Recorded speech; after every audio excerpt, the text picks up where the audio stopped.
The purpose of the series, What's the Play, is to take a deeper dive into complex decisions faced when playing modern Jund midrange.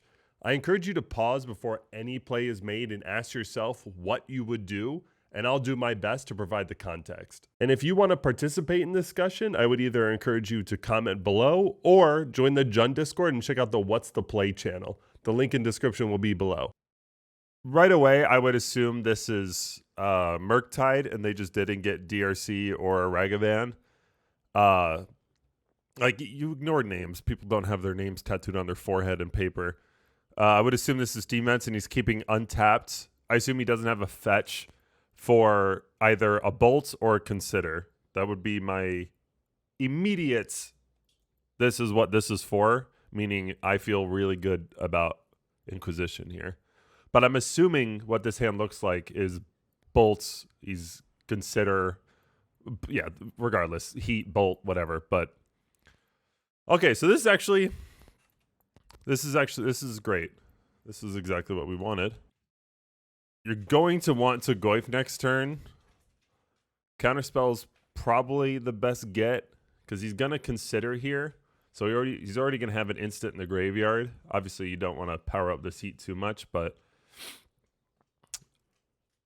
if you don't take counterspell, then you're not going to be able to cast Goyf. That would be my also, because like Goyf getting countered means that if you don't draw land the next turn or the turn after that, then it's a little sketchy. I'm just going to take consider. Yeah, because if I take consider, then they're going to have to counterspell the Goyf. Okay, so he likes that, which is a good outcome for me. All right. Yeah, I think it's good. Personally, like here, I would have chosen counterspell, so he didn't take the Goyf, but he chose consider, so he does counterspell the Goyf. Obviously, lilies are incredibly important in this matchup just because of Murktide. But I would have made him deal, because with taking counterspell, he has no way of answering Goyf in hands, and he has three possible looks if he ditches one on his next draw, which puts him at top deck answer Goyf mode, and I think that's arguably better. Plus, you get Ragavan dash protection, which kind of brings back that hand into relevancy. Personally, I would have chosen that. The only drawback with a deck with Delirium like this is that they have 4 baubles and 4 expressive iterations and not a whole lot else. That's a feels good. Although, if he decides to go with ping, he could heat in response onto Goyf, and then just, pray he throws away a sorcery or a creature. I feel like this is with the fact that he has 11 creatures left in this deck makes it a little bit weird. If anything, our opponent misplayed by not bobbling a turn before. Okay. I mean, he's just going to bolt it, which is also, yeah. I'm going to go back a little bit because I think that's interesting. All right, so what I probably would have done here is Liliana and just Edict. I would play on the R6. Sure. I probably would have Liliana Edict here. I don't. There's a lot of lines you can do right now. His line is obviously perfectly fine. But there's 3 lines. One is, okay, so you Liliana Edict, for sure kill Dragon's Rage Chandler. Your opponent can do 2 things in that response, where they heat your Lily just to get a DRC trigger, which isn't the worst, or they bobble themselves first to see what's on top before considering heat, and then just save heat for Tarmogoyf. Or if you do Edict out the Chandler, then Unholy Heat is active because they'll have creature artifact also in the graveyard. So if you Edict, you can just accept it with Bobble Or he can bobble himself first to see if it's worth throwing away the top card. But I feel like Edict puts him in a position where it's, do you kill Liliana or do you kill Tarmogoyf? And I feel like making him choose either or is a better outcome. Now I'm bolting the Channeler now because if they want to do some tricky stuff with like looking at the top card of their library with Bauble and then maybe surveilling it into the graveyard, they have to do that now, which would pump the Goyf before damage. I'm certain I'm gonna bolt the Channeler anyway. For two reasons. Number one, I just wanted to hit my land drop, and number two, I didn't want to risk my opponent somehow surveilling something into the graveyard and getting surprise delirium. Goyf is a 5/6, ain't it? Yeah.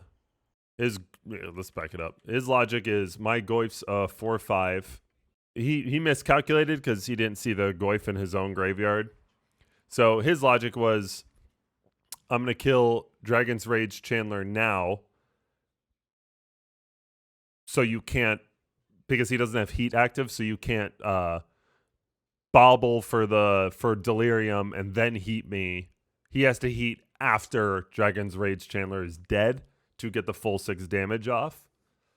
So he was trying to trap him into creating a 6/7 Goyf, but he missed the own Goyf in his graveyard, which would probably still be alive had he taken Counterspell the turn earlier. Or on turn 1. So a Lily Edict would have left him with a Liliana or a Goyf on the field. Either way, I feel like it's stronger than Ren and 6. Reverse of what I said. Hence the turn, hence this play. Granted, land drops are always pretty good, but Lily Edict is also really good. So I want to bring up one more scenario that I did not catch at the time of the live stream. You could play Liliana, uptick Liliana, making them discard their Otawara, because they're probably not discarding Unholy Heat. You discard Ren and 6, leaving them then with a Mishra's Bauble to draw 1 extra card, their actual draw, an Unholy Heat, and a DRC without Delirium, while you have a 6/7 Goyf out of heat range, a 4/4 Lily, currently out of heat and DRC range because just a 1/1 and 2 damage, while you still have a Lily and a Bolt in your hand. I think that's the best scenario, but I did not see that at all when I was streaming this.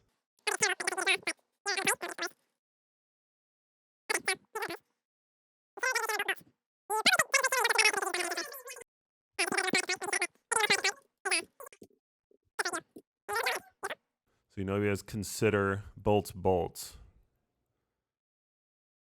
Oh my sweet God. This is interesting. All right, so my thing with this is I think Seasoned Pyromancer is pretty much the go-to move. I mean, he's doing it because he doesn't think it'll get countered, but consider this. So Liliana is pretty much dead. He has Bolt to answer. Granted, you decently like that, but at the same time, Lily is pretty much one of your only answers to Murktide. So if he gets into a Murktide and Murktide beats you, you feel real bad about getting rid of that Lily. And you're going to be discarding a Seasoned Pyromancer anyway.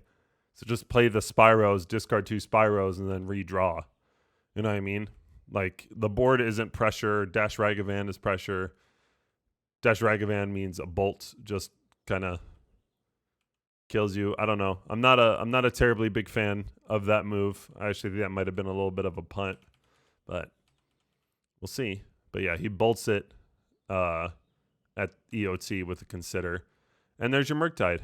And now, instead of having 2 Seasoned Pyromancers and whatever his next 2 draws would have been, Thoughtseize, you have a Lily that's going to die from Lightning Bolt, and you're up against a whole ass Murktide.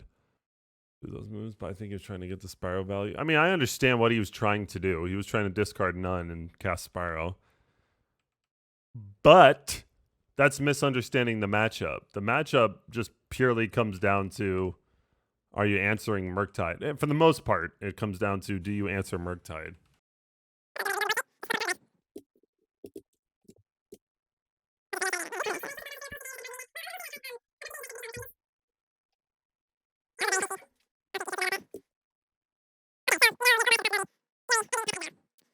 He has so many good plays that I'm not sure if there's like. So Fury value is already presented on the board with Goyfs and Season Pyro and Bloodbright Elf and all these weaker cards. So there's a few options where you Lily Edict, Lily Plus. I think Lily Plus is probably your best situation here.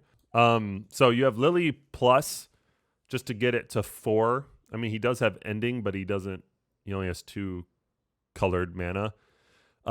Lily Plus to get it to 4, making Fury kind of target it. If you plus, you probably discard Season Pyromancer and you just push the Giant Killer. Actually, no,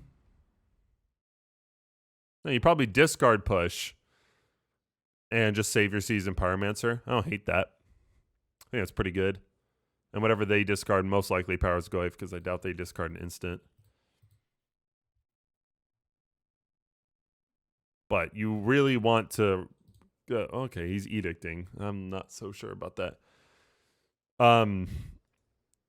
You really don't want to give too many legs to a Fury. But also, his Fury now kills Bloodbraid Elf, Goyf, and a Liliana. And he can cast it because he can just get Obosh as his companion. Yeah, wait, what? Okay, so... What? I think you grab Obosh, evoke Fury, have the evoke trigger last, and have his ETB trigger first, deal 1 damage, 1 damage, 2 damage, and just wipe his board. Finds Ragavan. Now I might get Oh, it's okay, never mind. It's the same play. Sorry. cleaned up with a Fury. This is actually way better than what I said, but same idea. He just has to stack his triggers correctly, or that Goyf gets big. So this is actually the exact scenario we just talked about. So here, let's go back and let's screenshot it. And then what would you do? I mean, it's retrospective, but I also said it during it. You probably don't want to give Fury like the ultimate value. And if you go by discarding your Fatal Push, then you're powering up your Goyf. Again, I don't think they'll be discarding a instant. He gave his Fury just like the ultimate removal. Fury got rid of Goyf, Lily, and another one.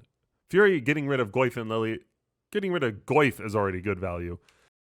That was an insane turn. Yeah, but he also kind of set himself up for that turn. He knew at the very least, he could evoke. It wasn't like this is not like he's banking on him not drawing a red spell, right? Like he's not hoping that in one or his 2 next draws it's a red spell. Because he knows he can grab Obosh and then just pitch Obosh to Fury and still do the same move. It's giving up your Liliana, Goyf, and Bloodbright Elf basically so you can kill a Giant Killer. That's a really sad hand. There was a fetch this hand might have value, but no fetch means major sad. Did he keep this hand? Did he mean to do that? Like a grudging keep. Okay. Why? Okay, but Adams, consider this. He just brought in Leyline of the Voids, right? 1. 2, he's on the draw versus a Ragavan and DRC deck, and he has absolutely no way of answering either. And 3, he can't cast anything but a Thoughtseize in his hands. Keep. I think Leyline of the Void, not alone, but Leyline of the Void, like I feel like a Leyline of the Void bolts 2 land hand and like a Bloodbright Elf is a better keep than this. And even if this was the blind, I mull this hand because Modern pretty much nowadays is, can you answer a turn 1 Ragavan? No? Don't keep your fucking hand.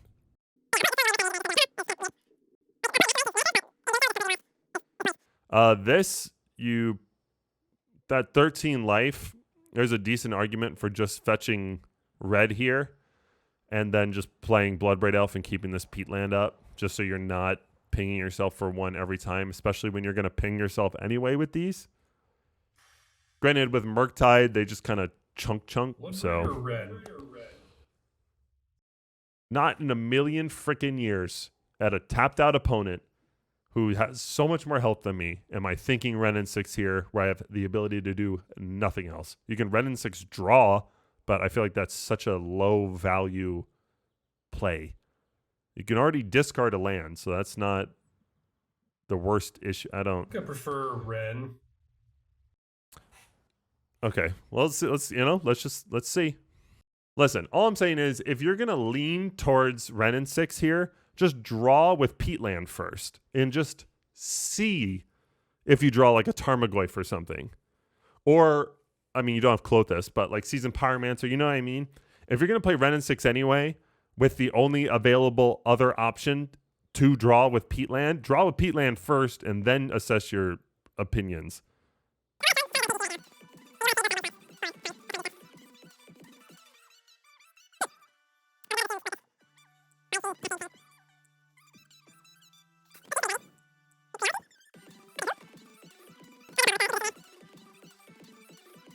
Okay, so there's a couple things I like here. You know he has Bloodbraid Elf as his probable next turn. I like Klothys the most here because it's a card that grinds for the longest amount of time. There's... this is not a creativity deck. I like Klothys the most because it grinds the most, but also you have the option of Goyf and leaving Bolt up for the Bloodbraid Elf. Which is not like the worst. It's not the best. It's not the worst. I think I like Klothys the most here because it generates the most value over time. I do not like a Liliana into a Bloodbraid Elf, though. Especially when you like almost every single card in your hand. What the... of all the options, man. So the reason I would have played Klothys is because he has Knight of Autumn, Bloodbraid Elf, a whole bunch of this random crap. He's kind of looking to grind here. I would assume so. Like, this screams like a value-based stuff. Klothys, when nothing else has happened, literally just eventually just pushes the game to a state where your opponent needs to make decisions or get better draws, like, as soon as possible. Granted, this guy probably plays Prismatic Ending, if I had to guess. But you also know he doesn't have it. Actually, maybe he doesn't because he has Bloodbraid Elf. He probably plays Charlotte's Agent, though. Like, literally what I just talked about. Bloodbraid into Bolt? Oh, no. I actually didn't expect Lightning Bolt to be in their deck. Though, of course, it could have been Lightning Helix or whatever. You have the option of playing Klothys on an empty board. And if... okay. Let's just bring it back to this. If this isn't a Klothys board, I have no idea what Klothys is in this deck for. Like, if you're not prepared to play Klothys onto this board, then you're not prepared to play Klothys at all. Like, S tier viability, right? If you can cast, I would say you're not casting Klothys on turn 1. If you can cast Klothys on turn 2, bam, S tier. Turn 3, A tier. Just for, like, the individual card itself viability. 4, get a little bit lower. 5, a little bit lower. 6, 7, 8, 9. And you just flatline viability for that particular card. So if you have the option of playing Klothys, especially on this board, I think you take it every single time. Like, you know he's not some kind of combo deck, right? Like, if this was a combo deck or something, like if it was creativity, you have Goyf and leave up Lightning Bolt for little dwarf mountain people. Things like that, but you already see it's a value-based matchup, so take the value while you can. So I screenshot that because this is not, like, this is a snap keep if you're on the play. I think most human beings on this planet would agree. On the draw, this hand handles Ragavan so poorly that I'm not even sure you feel great about most of it. Granted, it's okay if Ragavan hits you once, your opponent ramps up one, you can Thought Seize, get rid of their, T3 payoff, yada, yada, yada, but it doesn't handle creatures particularly well. And you got out okay.